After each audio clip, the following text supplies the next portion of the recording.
Hello.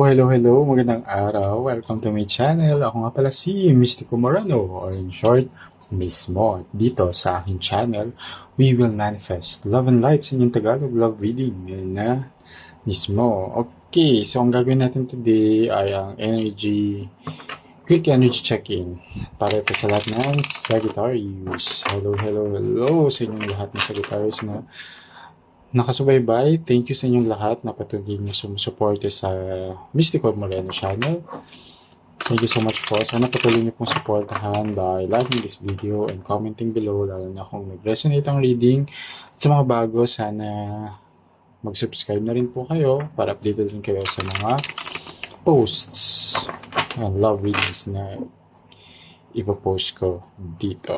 Okay, so ang gagawin natin ngayon ay bubunot ako ng 2 cards for the recent past, 2 cards for the near future. Interpret natin siya, and then alamin natin ano yung present energy and how it was affected by the recent past and how it may affect the near future.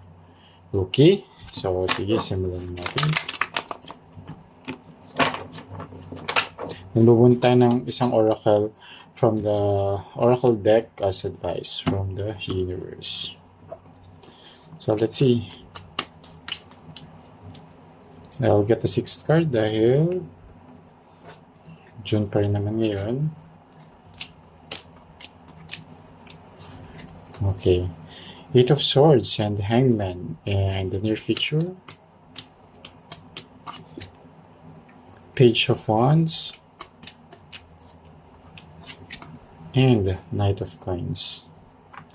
Okay, you can see here na sa recent past, there was your person in the recent past had been may toxic traits siya and medyo pa-victim ang kanyang galawan. Okay, and it led to a conflict and issue in the relationship, and he or she is actually aware of this toxic behavior. However, medyo both sides walang ginagawa about it. So your person is not working on himself or herself, and you are not calling him or her out on this behavior. So hindi siya, it's not helping in the growth of the relationship.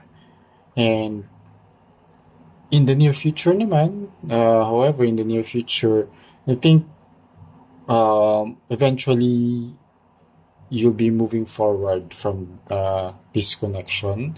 I can see here like it's pareho silang facing here, diba? Like walking away from the past, and the Page of Wands with the happy vibe, and you know what, you're now pursuing what you really desire, and you desire happiness and healthy relationship. And I think here you're actually moving forward and working on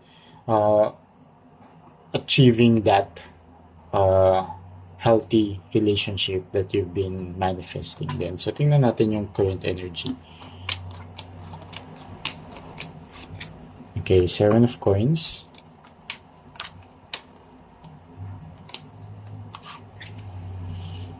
Again, in the Fool, yeah. After yun, yung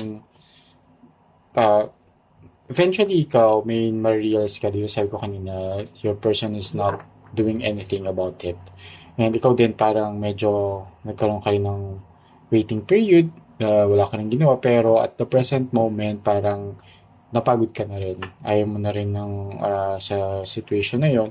And I think you at the present moment nandun ka na sa final decision that you're actually moving forward and leaving this relationship behind. It took a lot of reflection, contemplation, and then some decisions leading to this big decision. And with the Seven of Coins here, you're quite determined din naman to really pursue what you really want in the relationship. And with the Fool card here, there's really a new beginning for you. Your new phase, new chapter in your life when it comes to love.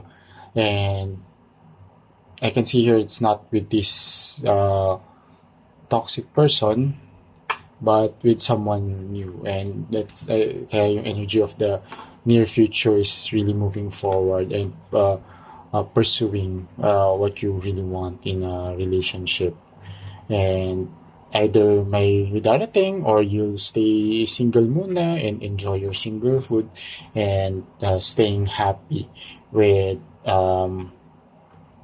being free from toxicity, from all those unwanted behavior, those gaslighting as well na nangyayari in the recent past.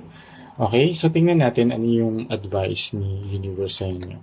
So, punta tayo ng isang oracle card, and I'd like to remind everyone that this is a quick energy check-in. Some more, it's a collective and general love reading, so it may or may not resonate with everyone. Take whatever resonates, leave the rest behind. Okay. So, let's see what's the advice of the universe. So, gratitude, yeah. I think you just have to first be thankful that you finally decided and chosen the right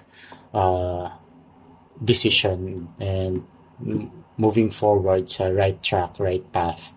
And dito nakikita ko rin dito that you will be grateful sa pagpili mo sa sarili mo, and you'll be grateful din na na-experience mo tong recent past experiences because natuto ka rin naman from it and nalaman mo kung ano yung mga gusto mo na sa isang relationship and what you're now looking for sa isang partner. Okay? Kasi mas nagkaroon ka na rin ng mas naging concrete na rin yung boundaries mo and non-negotiables mo. And now you're very ready then, lalo na dun sa near future energy. Okay, so sana nakatulong itong reading na to. Abangan nyo na lang yung mga session ko pang love reading. Dito lang sa aking channel. Ako nga pala si Mystico Moreno, or in short, mismo. Kita-kits. Ingat!